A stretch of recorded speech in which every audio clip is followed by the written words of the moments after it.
Pertama, term merupakan gabungan dari sejumlah kata atau kalimat yang terdiri dari subjek, predikat, dan penghubung kata. Terakhir, term dipahami juga sebagai sebuah gagasan yang dinyatakan dalam wujud kata-kata.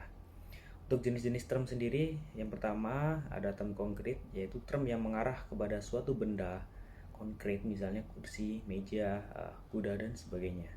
Yang kedua, ada term abstrak, yaitu term yang mengacu pada kualitas, sifat, dan hubungan dari sesuatu, misalnya kebajikan, kemanusiaan, keindahan, dan sebagainya.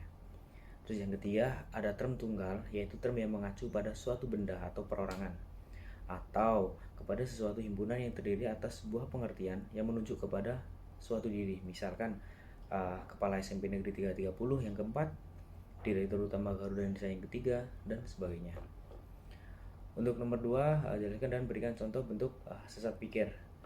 Logical fallacies atau sesat pikir adalah kesalahan penalaran yang menciptakan argumen tidak benar atau kekeliruan dalam penalaran berupa pembuatan kesimpulan dengan langkah-langkah yang tidak sah karena melanggar kaidah-kaidah logika, maupun berupa perbincangan yang bercorak menyesatkan karena sengaja atau tidak sengaja memasukkan hal-hal yang memuat kesimpulan itu tidak sah.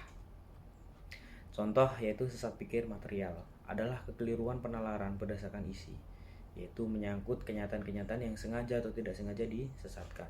Contohnya, banyak di antara kita berpenampilan tertutup atau terlihat lebih islami sebagai teroris. Kemudian kita menyimpulkannya orang Islam yang terlihat islami dan tertutup adalah teroris. Dapat disimpulkan bahwa perilaku sesat pikir sebagian besar membawa pada kesalahpahaman, asumsi yang salah, sehingga perusakan mental seseorang. Oleh karena itu, kita harus menyadari perlunya menganalisis dan mengerti terhadap jenis-jenis apa saja sesat pikir, sehingga kita juga bisa tahu bagaimana harus menghindarinya. Dengan selalu melatih diri tentunya untuk berpikir secara logis dan kritis akan membantu dan mengatasi munculnya fenomena sesat pikir dalam diri kita dan meminimalisir pengaruh buruk kepada orang lain. Adapun cara terhindar dari logical fallacy, yakni yang pertama mempelajari jenis-jenis logical fallacy agar bisa terlepas darinya.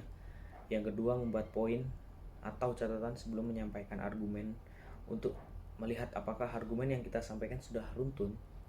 Yang ketiga, berusahalah untuk tidak setuju dengan kesimpulan yang Anda buat, sehingga Anda dapat melakukan cross check kepada orang lain terkait keruntutan dan kebenarannya. Yang terakhir, sadar bahwa membuat argumen atau klaim terhadap sesuatu membutuhkan rujukan yang relevan tentunya dan terbukti kebenarannya.